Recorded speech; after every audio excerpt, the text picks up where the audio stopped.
Indian রেলওয়ের মধ্যে NTPC পোস্টে ৮,১১৩টি শূন্যপদের একটি দারুণ নোটিফিকেশন চলে এসেছে, যেখানে তোমরা যারা ত্রিপুরার ছেলেমেয়েরা রয়েছে তোমাদের জন্য একটা বড় অপরচুনিটি। তোমরা যারা এতদিন পর্যন্ত রেলওয়ে নোটিফিকেশনের জন্য ওয়েট করেছিলে, তোমাদের জন্য একটা গোল্ডেন অপরচুনিটি।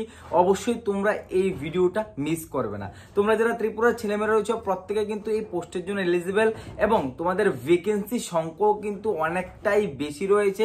৮,১১৩টি শূন্যপদ মানে প্রচুর সংখ্যক শূন্যপদ, তোমাদের জন্য একটা বড় অপরচুনিটি। ঠিক আছে, চলো স্টেপ বাই স্টেপ তোমাদের ডিটেলসে দেখিয়ে দিচ্ছি যে তোমাদের এক্সাম প্রসেস কি কি রয়েছে, সিলেকশন প্রসেস কি কি রয়েছে, তোমাদের কত টাকা অ্যাপ্লিকেশন ফিস দিতে হবে, লাস্ট ডেট কতদিন পর্যন্ত রাখা হয়েছে, যাবতীয় যতগুলি তথ্য আছে অবশ্যই ভিডিওটার মধ্যে সম্পূর্ণ ওয়াচ করতে পারবে। তার আগে তোমাদের কাছে একটা ছোট্ট রিকোয়েস্ট, যদি চ্যানেলে নতুন হয়ে থাকো অবশ্যই চ্যানেলটিকে সাবস্ক্রাইব করে পাশ থাকা বেল আইকনটিকে অবশ্যই প্রেস করে রাখবে এমন ইনফরমেটিভ ভিডিও সবার প্রথম পাওয়ার জন্য। তো চলো দেরি না করে ভিডিওটাকে স্টার্ট করি।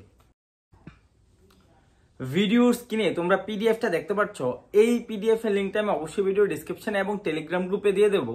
তাছাড়া তোমরা যদি ডাইরেক্ট তোমরা আরআরবির ওয়েবসাইটে যাও, আমি অবশ্যই লিঙ্কটা দিয়ে দেবো, ওইখান থেকে তোমরা সরাসরি পিডিএফটা ডাউনলোড করে চেক আউট করে নিতে পারবে। ঠিক আছে, এবার সবার প্রথমে দেখো তোমাদের সেন্ট্রাল রেলওয়ে থেকে এই ভ্যাকেন্সিটা কিন্তু তোমাদের চলে এসেছে, এবং সবার প্রথমেই কিন্তু তোমাদের এখানে ইম্পর্টেন্ট ডেট দেওয়া রয়েছে। ইম্পর্টেন্ট ডেটের মধ্যে কি রয়েছে দেখো, অলরেডি কিন্তু তোমাদের opening of online registration of application তোমাদের কিন্তু 14/9/2024 অর্থাৎ অলরেডি গতকালকে থেকে কিন্তু তোমাদের অ্যাপ্লাই প্রসেস স্টার্ট হয়ে গেছে। ঠিক আছে, লাস্ট ডেট তোমাদের কাছে কিন্তু এক মাসে রাখা হয়েছে, তোমাদের 10/13/2024 পর্যন্ত কিন্তু তোমাদের লাস্ট ডেট রয়েছে, অর্থাৎ তোমরা এক মাসের টাইম পেয়ে যাচ্ছ এই এনটিপিসির বিশাল ভ্যাকেন্সির ফর্ম ফিল আপটা করার জন্য। ঠিক আছে, তারপর যদি নিচের দিকে দেখো, নিচের দিকে কিন্তু তোমাদের আরো প্রসেস রয়েছে। তোমরা যদি এখানে নিচের দিকে আসো, নিচের দিকে দেখো তোমাদের যেই পোস্টে নিয়োগ করা হবে। সবার প্রথমে দেখো চিফ কমার্শিয়াল, তোমাদের chief commercial cum ticket supervisor সবার প্রথম পোস্ট রয়েছে,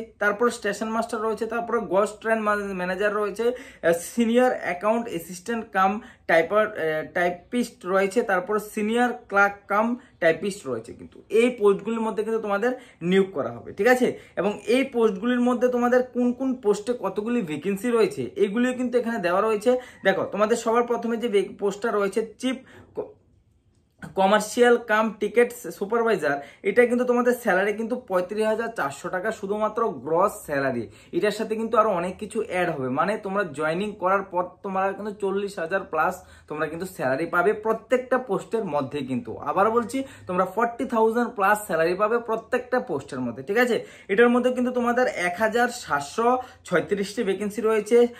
স্টেশন মাস্টারের মধ্যে তোমাদের কিন্তু 954টি ভ্যাকেন্সি রয়েছে। গোস্ট ট্রেন ম্যানেজারের মধ্যে কিন্তু 3,144টি ভ্যাকেন্সি রয়েছে। সিনিয়র অ্যাকাউন্ট অ্যাসিস্ট্যান্ট কাম টাইপিস্টের মধ্যে কিন্তু তোমাদের 1,560টি রয়েছে। সিনিয়র ক্লার্ক কাম টাইপিস্টের মধ্যে কিন্তু তোমাদের 732টি ভ্যাকেন্সি রয়েছে। টোটাল কিন্তু তোমরা যদি দেখো 8,113টি শূন্যপদ কিন্তু তোমাদের রয়েছে। একটা ভালো অপরচুনিটি তোমাদের জন্য, অবশ্যই কিন্তু তোমরা একবার ভালোভাবে দেখে নেবে। ঠিক আছে, তারপর যদি দেখো তোমাদের তোমরা যদি এডুকেশন কোয়ালিফিকেশন যদি দেখো, আমি সবার প্রথমে তোমাদের এডুকেশন কোয়ালিফিকেশনটা দেখিয়ে দিই। দেখো তোমাদের কিন্তু গ্রাজুয়েট অর্থাৎ graduate post with minimum education কোয়ালিফিকেশনে ইউনিভার্সিটি ডিগ্রি, অর্থাৎ তোমাদের শুধুমাত্র গ্রাজুয়েশন যে কোনো জায়গা থেকে, তোমরা সায়েন্স থেকে করো, আর্টস থেকে করো, কমার্স থেকে করো, বা তোমরা অন্য কোনো গ্রাজুয়েশন করা থাক, শুধুমাত্র গ্রাজুয়েশন কমপ্লিট করা থাকলে তোমরা কিন্তু এই পোস্টের জন্য এলিজিবল, তোমরা কিন্তু আবেদন করতে পারবে। ঠিক আছে, এবং তোমাদের এজ লিমিট কিন্তু 18 থেকে 36 বছর দেওয়া রয়েছে, এর মধ্যে হলে তোমরা আবেদন করতে পারবে। এসসি/এসটিদের জন্য 5 বছর, ওবিসির জন্য 3 বছরের এজ রিল্যাক্সেশনও কিন্তু তোমাদের দেওয়া রয়েছে। ঠিক আছে, এবার নিচের দিকে যদি আসি, দেখো তোমাদের যে গ্রাজুয়েশনটা, ঠিক আছে, গ্রাজুয়েশনের তোমাদের যদি রেজাল্টটা 13/10/2024 এর মধ্যে যদি তোমরা রেজাল্ট পেয়ে থাকো, ঠিক আছে, 13/10/2024 এর আগে যদি তোমাদের রেজাল্ট চলে আসে গ্রাজুয়েশনের, তাহলেও কিন্তু তোমরা এই পোস্টের জন্য এলিজিবল থাকবে। ঠিক আছে, আশা রাখছি তোমাদের ডিটেলসে বুঝাতে পারলাম। চলো এবার নিচের দিকে চলে আসি, important instruction for examination process, অর্থাৎ তোমাদের এক্সামিনের যে প্রসেসটা এটা কি কি রয়েছে। সবার প্রথমে তোমাদের একটা কম্পিউটার বেসড এক্সাম নেওয়া হবে, যেটা কিন্তু তোমরা আমাদের ত্রিপুরার মধ্যেই হবে। ঠিক আছে, যে এক্সামটা হবে কম্পিউটার বেসড এক্সাম, এটা কিন্তু আমাদের ত্রিপুরা আগরতলার মধ্যে হবে, তোমরা অবশ্যই অ্যাপ্লাই করতে পারো। ঠিক আছে, তারপরে কম্পিউটার বেসড অ্যাপটিটিউড টেস্ট অর্থাৎ প্রথম কিন্তু তোমাদের একটা কম্পিউটার একটা জেনারেল এক্সাম নেওয়া হবে, তারপরে কিন্তু তোমাদের এপটিটিউড টেস্ট একটা নেওয়া হবে, তার পরবর্তী কিন্তু তোমাদের টাইপিং স্কিল টেস্ট নেওয়া হবে। অর্থাৎ 3টা প্রসেস রয়েছে, 3টা প্রসেসে যদি তোমরা কমপ্লিট করতে পারো তারপরে কিন্তু তোমরা জবটা পেয়ে যাবে। ঠিক আছে, এবার তোমাদের নিচের দিকে যদি আসো তাহলে তোমাদের কিন্তু নেগেটিভ মার্কিংও রয়েছে। নেগেটিভ মার্কিং কি রয়েছে দেখো, তোমাদের কিন্তু 1/3 নেগেটিভ মার্কিং রয়েছে সিবিটি টেস্টের মধ্যে। ঠিক আছে, এবার যদি আমি নিচের দিকে আসি, নিচের দিকে আসার পর কিন্তু তোমাদের আরো কিছু যাবতীয় ইনফরমেশন রয়েছে। তোমরা অবশ্যই কিন্তু যেখানে এখানে তোমাদের মেডিকেল প্রসেস রয়েছে অবশ্যই তোমরা একবার চেক আউট করে নেবে। ভিডিওর মধ্যে সবকিছু কিন্তু বলা পসিবল না, অবশ্যই তোমরা একবার পিডিএফটা ডাউনলোড করে চেক আউট করে নেবে। অল ওভার ইন্ডিয়ার যে কোনো স্টেট থেকে হয়ে থাকো তোমরা কিন্তু প্রত্যেকে কিন্তু এই পোস্টের জন্য এলিজিবল থাকবে, আবেদন করতে পারবে। এখানেও আবারও এজ লিমিট দেওয়া রয়েছে 18 থেকে যারা তোমাদের 18 থেকে 36 বছর, যারা জেনারেল ইডাব্লিউএস ক্যান্ডিডেট রয়েছে তোমাদের 2/1/1979 থেকে তোমাদের ডেট অফ বার্থ স্টার্ট হবে, এবং যারা ওবিসি রয়েছে 2/1/1986 থেকে ডেট অফ বার্থ তোমাদের স্টার্ট হবে।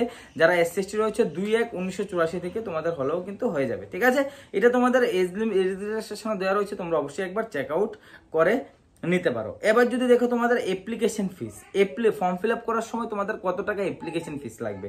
দেখো যারা এখানে ওবিসি ক্যান্ডিডেট রয়েছে, ওবিসি আর ইউআর ক্যান্ডিডেট রয়েছে, তোমাদের কিন্তু 500 টাকা লাগবে। বাট আমি আবারও বলছি 500 টাকা কিন্তু তোমাদের কমপ্লিট সবার প্রথমে পেমেন্ট করতে হবে। যদি তোমরা সিবিটি প্রথম যে এক্সামটা, ওই এক্সামটা যদি ক্লিয়ার করতে না পারো তাহলে কিন্তু তোমাদের 400 টাকা কিন্তু রিফান্ড করে দেবে, শুধুমাত্র 100 টাকা কিন্তু তোমাদের লাগবে। আমি আবারও বলছি এই জায়গাটার মধ্যে অনেক স্টুডেন্টের সাথে কিন্তু ফ্রড হয়।